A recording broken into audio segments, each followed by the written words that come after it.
bababa natin yung voltage. So tataas natin.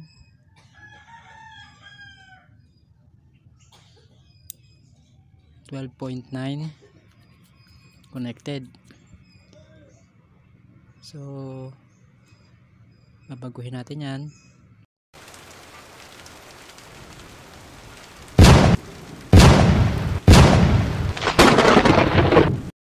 So sa video ito gagamit tayo ng power supply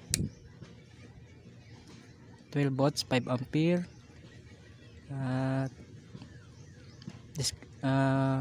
low voltage disconnect module, tapos mini fan nga na 12 volts 5 ampere 2 ampere.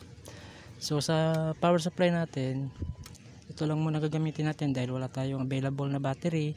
So solar setup sana ang purposes nito, pero gagamit muna tayo nito ng power supply.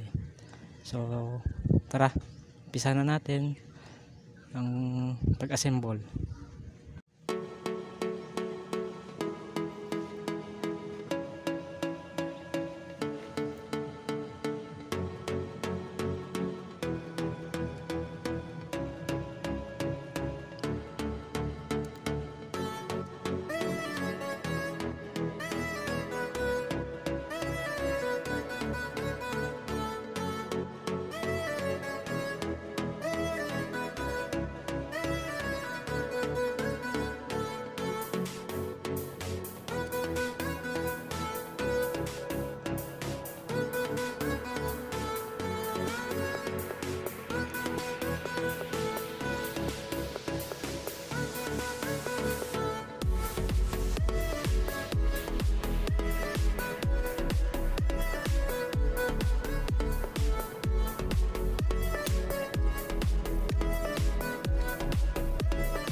So ayan na, tapos na yung pag-setup natin at pag-assemble natin.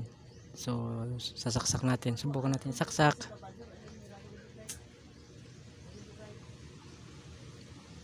Saksak natin.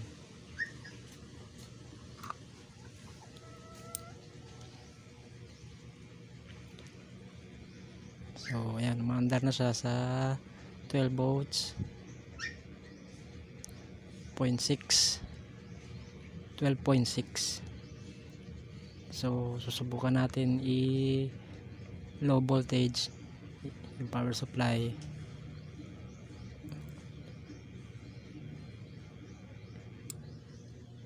Yan. So mamamatay siya kapag 12.2. Kung mababa na yung voltage ng 12.2, mamamatay siya. Ito yung load natin. Wala pa tayong ibang load kundi ito lang. Temporary lang naman, video purposes lang. Tapos kung mataas na yung voltage niya, aandar siya ulit, ng 12.6. Andar sa ulit.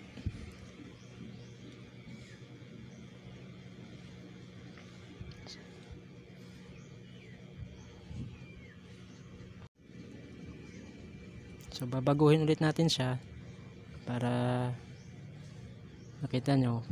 So maandar pa rin siya.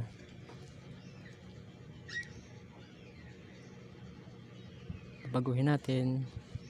So sa pagbabago nito, kung babaguhin mo yung low voltage disconnect, pipindutin mo ng isang beses na wag mo lang tatagalan.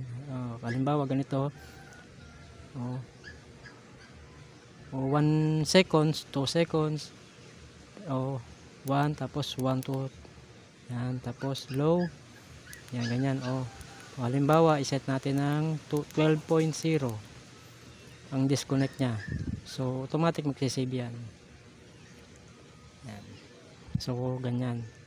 Tapos subukan natin kung gumana o success. Bababa natin yung voltage.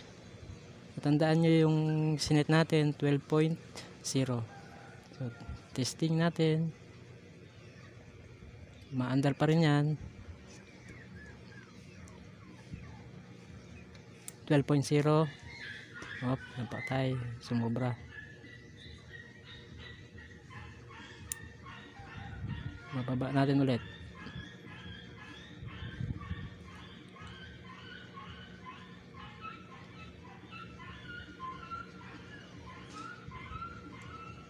(12.1)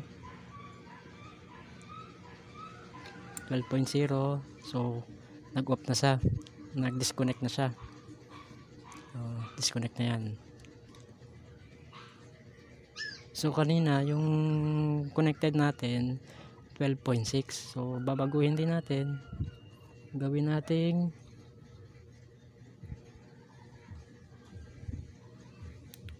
12.8, 7 or 8.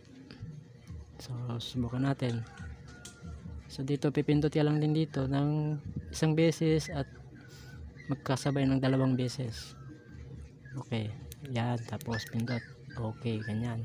So high and low, pababa at pataas.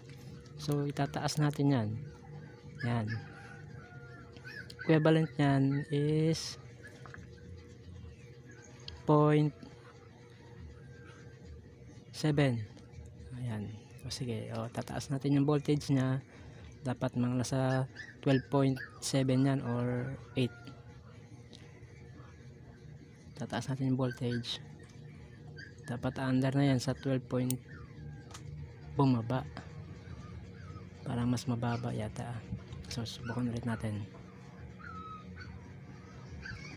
Bababa ulit natin yan ng 12.0.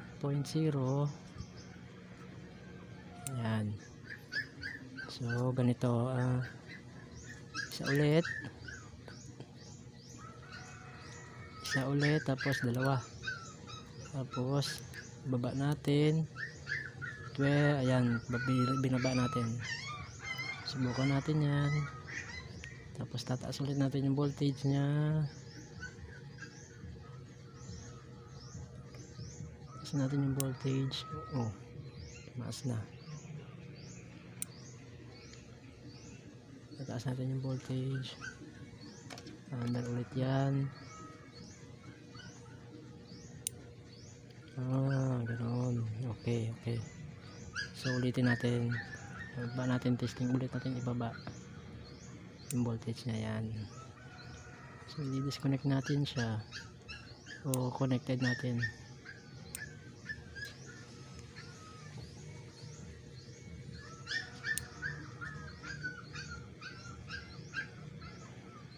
Ibaba natin yung voltahe niya sa 12.0.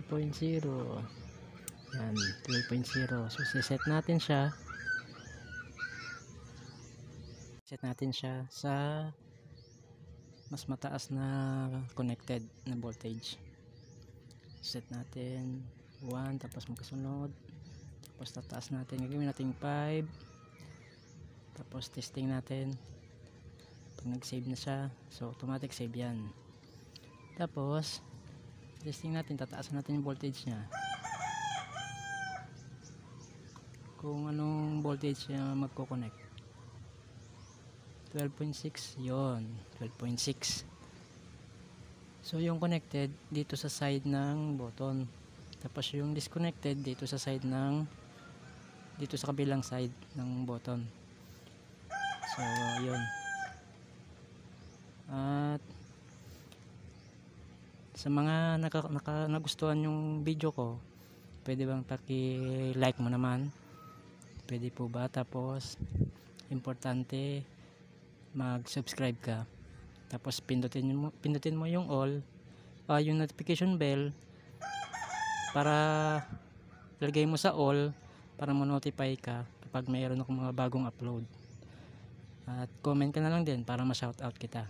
So salamat.